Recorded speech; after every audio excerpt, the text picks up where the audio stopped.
Yeah, we're positive. Obviously, we've gotten 2 pretty good results, and yeah, onto Tranmere, another long journey, like you said, up near Accrington. So yeah, it'll be a good game. How are you feeling personally? So you come off the bench a few times. You seem to be kind of getting better and better every time you come on. How are you in yourself, fitness-wise and psychologically?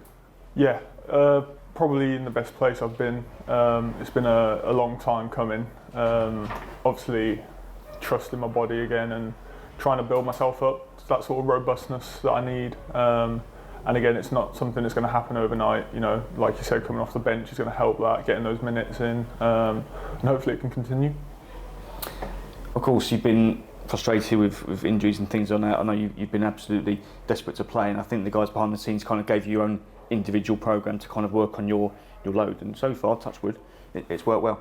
Yeah, I think it has. Like I said, my body's feeling the best it's felt in a long time, and I'm just looking forward to playing football again. And you know, whenever I'm on that pitch, I give it my all, and whether it's for 10 minutes or for 90 minutes, that's what I'm going to do. And then moved in the camp, obviously a really good win against Walsall. Went out on penalties Tuesday night despite a really, really good performance. I think Tranmere have won both their games so far. Early part in the season, but it'd be nice to keep this unbeaten run going. Yeah, definitely. I mean, I think we're on 15 competitive matches that we're unbeaten in. And you know, if you don't get beat, you've got a real chance. So yeah, long way to continue. Yeah, I think it's 15 with Wimbledon in normal time, if the stats serve me well. But thank you very much indeed, Josh, and Ben, all yours. What do you think is the key, Josh, for that kind of unbeaten run that you've been on under this new management team since they've come in? Is it, you know, them directly? What have they done with you to kind of make you hard to beat again? Yeah, I think it's just the grit and determination is the main thing, and just fighting. There's been a few times you go a goal down, you have to claw back into a game. There's been times where we're 1-0 up and you just got to keep the lead, and I think our game management has really shone through in these last sort of 15 games where, you know, the state of the game, no matter what it is, we're managing it very well. And yeah, like I said, as long as you don't get beat, it's going to be a pretty good result. Because although you're not necessarily a team that is renowned for scoring a lot of goals, I think under Gareth Ainsworth you have generally got at least one, and obviously you are solid at the back too. So you have been a difficult team to get past in that sense. Yeah, I mean, you know, massive credit. Again, it's the whole team, but the defenders have been unbelievable. Cat turns, the keepers have been saving some shots where you think all that could have gone in.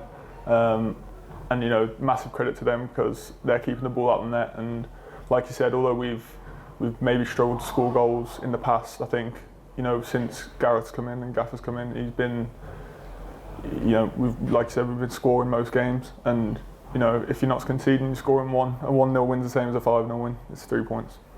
Absolutely, I think the fans would agree with that. And you know, win's a win, 1-0 is 1-0. Just in terms of that back line, it's a very young back line at the moment, isn't it, with Connor Marston being out injured, but I guess those guys are really seemingly showing some great maturity.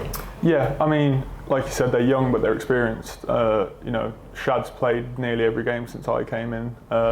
Smudge has had his loans and he obviously came in Jan and did really well. Master, like you said, although he's picked up something, you know, I think he's 26, I believe, and he's a real leader at that age. He commands the back line, commands the football pitch in general. So yeah, despite we've got a bit of, you know, youth in there, we've got Cat behind us who levels it out and makes the average age about 30. Yeah, absolutely does. You mentioned kind of game time since you've come in. I think it's 5 starts for you and 25 appearances in 18 months, which I'd imagine has been pretty frustrating in terms of the injuries. How do you kind of stay upbeat when that's the case? Yeah, it's difficult. You know, I know myself that I have 5 starts, and it's, you know, I sometimes say to myself, it's just, you know, at the end of the day, it's not good enough and it's disappointing because you want to play every game, and when you're injured and you have to you can't even train. It's not even just about playing; it's about training and being involved with the group. It can be hard, but you know, I've got great staff around me, and they've helped me. We've got a sports psychologist who I've been seeing, so you know, they help keep everything level because you've got to try and stay level-headed in this game. Because when you came in, you had that hip injury, didn't you? So, you know, day one at a new club and you couldn't even get involved. Was that difficult, not being able to sort of try and integrate with the guys straight away? Yeah, it was difficult.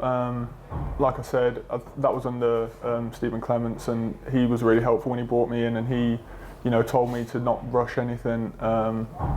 And yeah, it was difficult, but I'm involved now, and it's all going smooth sailing.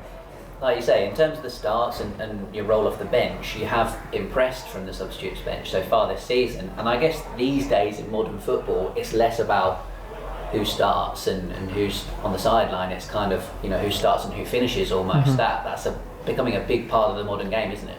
Yeah, definitely. And I mean, that's something that the gaffer and the staff have reiterated, that it's a team. Even if you don't travel, you still play a role. The training and keeping that intense, and everyone has got their own role to play, and everyone's involved in the 3 points that you hopefully get on a Saturday. And yeah, they say often, you win, draw, and lose together. And I think that mentality of the being a real team is a big thing, a big change. But in terms of being a sub and coming on and making an impact, sometimes people just would struggle to get into the game, but you seem to so far this season have come on and got right into the thick of it straight away. How have you found it?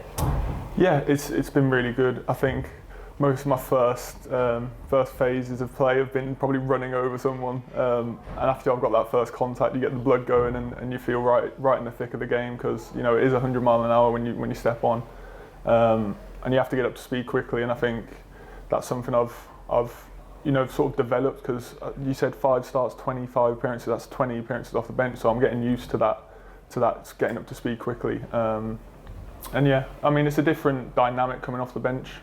You've got all this energy that you've got pent up, and you come on, you've got, let's say, half an hour, and you can just sprint around for half an hour. So it's good to make an impact, and that's the main thing I think about coming off the bench, is how can I positively impact this game and change and swing momentum. Excellent. And the manager was telling us that he's had conversations with you, particularly about the type of striker he sees you to be, what he thinks you are. Are you able to kind of explain that in any detail? You don't have to give away any secrets, but just how he kind of sees you. Is that slightly different to perhaps how you might have perceived yourself in the past? I mean, it's quite simple the way he explains it. He says, "Be a big man," which is what I am, and it's a role that I'm good at, but it's almost a mentality shift where you have to say, okay, instead of trying to do some other intricate sort of play, we have players that can do that, and they can do it better than me. What I can do better than most people is use that physicality and just bring chaos to the game, but it's controlled chaos in the opposing half, and that's where we want to be. We want to be in the opposing half and causing issues for the other team. So that's what I've been sort of focusing on, and that's what the gaffer wants me to be doing. To quote him from the other day, he said, "I love my big men. Look at what I've done at Wycombe with Sam Vokes, with Bayo Akinfenwa." Mm-hmm. Must be quite nice to have a manager like that who really trusts the type of player that you can be for him. Yeah, I mean, it's always a positive as a player if the gaffer likes your profile, and again, that's something that you can't learn to be a big man. You either are or you aren't a big man, and that's something I possess, and I'm glad that he likes to play with that type of profile. Do you have any kind of role models in that regard when you were growing up? Who were the strikers that you wanted to model your game? I had a coach at Birmingham who always used to show me clips of Matt Smith when he was at, I think it was QPR he might have been at, and Leeds. So yeah, that was my first sort of introduction to clips of someone, I think, in the Championship, being that proper big man. And luckily enough, I got to play against him when he was at Salford and got to see it firsthand, and he is a big man, I'll tell you that for sure. Yeah, he's good in the air, isn't he? And for yourself, going into this season, like you say, feeling fit, feeling strong, do you have any goals in terms of goals and Mm-hmm. that sort of output that you'd like to bring to the team? Yeah, I mean, I've set goals for myself in terms of that, which I'm not going to share, but my main goal is to just stay fit and available. I think that's number one priority is, as long as I'm out on the pitch, I can make some sort of impact. And, I think that's more important than anything else right now. I guess you knew that from your time on loan with Accrington that you can, really make a good impact at this level. So, like you say, it is just a case of, being available, being fit, and giving the best version of yourself, I guess. Yeah, that at the end of the day is exactly what I want to do. And like you said, at Accrington, I know I could do it because I got sort of 20 starts almost in a row. So I know I can stay fit. I know I can stay out there. It's about actually doing it now. Well, best of luck for doing it, and you, as you say, going up to Tranmere at the weekend, so another long trip for the boys, and well, on paper a tricky test. They tend to be pretty good at home. They have been against Gills in the past, and they're obviously on good form too. Yeah, there'll be a test for sure, as everyone is in this league. You know, there's no simple game, there's no easy game. Away from home, it's going to be a scrap, it's going to be a battle, and yeah, I'm looking forward to it. Best of luck for it. Thank you. Sorry. How much was a boost it was for you when Gareth gave you the number 9 shirt? Well, yeah, it says a lot to me that, you know, that number 9 is iconic, and you know, that's the number I grew up, you know, wishing and hoping that I'd be wearing. And so when you've got that number on your back, it does give you a lift, it gives you a boost, and you know, I know sometimes it may come with pressure, but for me it's more about, you know, it's a good feeling wearing it. And I guess with all the troubles you've had injury-wise since you've been here, to get one of the 1 to 11 shirts, I know it doesn't make any difference these days, but to get one of the 1 to 11, it must have also given you a boost too, doesn't it? Yeah, definitely. I think, you know, mentally it's a good thing, and it's a nice thing to be wearing this number. But you know, I'd like to be able to score the goals to prove that. How tough was it for you last year when you obviously had all the fanfare coming in the first place, and then hardly kicking the ball? I guess there must have been some really dark times for you. Yeah, I mean, it was tough. You know, you can't do what you're born to do and supposed to do, and it's really tough to handle. But you have to just try and switch the mentality to doing everything you can to get back. And it's took a while, but you know, now that I'm where I want to be, it's about trying to stay here now. How much of a difference has Gareth been to you personally since he took over? Because it doesn't seem possible. We're only third manager here already. Yeah, I mean, you know, the gaffer's been really, really good with me. He's pulled me for chats, and he's kept me, you know, focused and given me very sort of concise information where I can just, it's a simple, I know what I need to do. There's no overthinking anything, or there's no confusion. I know my role, and you know, I can go out there and execute it. You mentioned Ben earlier on about causing chaos. Yeah. You always that the box of air pick when you come on. Isn't that the fun side of it? For me, yeah. I'm sure for some other people it might not be, but yeah, I mean, I love a challenge. I'm never going to back out of anything. You know, you could probably throw a truck coming to my way and I try and win the header and get in the way of it. So yeah, that's just the type of player I am. Do you think football at this level needs big men up front?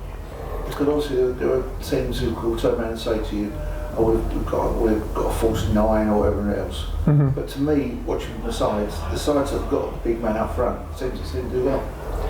Yeah, personally, I think it comes in cycles. You get cycles of big men are in fashion, I guess you would say. And at the minute, you know, with the likes of, you know, you got Haaland, Chris Wood in the Premier League, sort of showing the roles that big men can play at the very highest level. But at the end of the day, it mainly comes down to tactics and how managers, different styles want to play. But I think there'll always be big men in the game. You can't get rid of us. And you're clearly enjoying your football at the moment because you're sitting here with us with a smile on your face. Yeah, I think that's probably the biggest change I've seen in myself is just I'm constantly happy.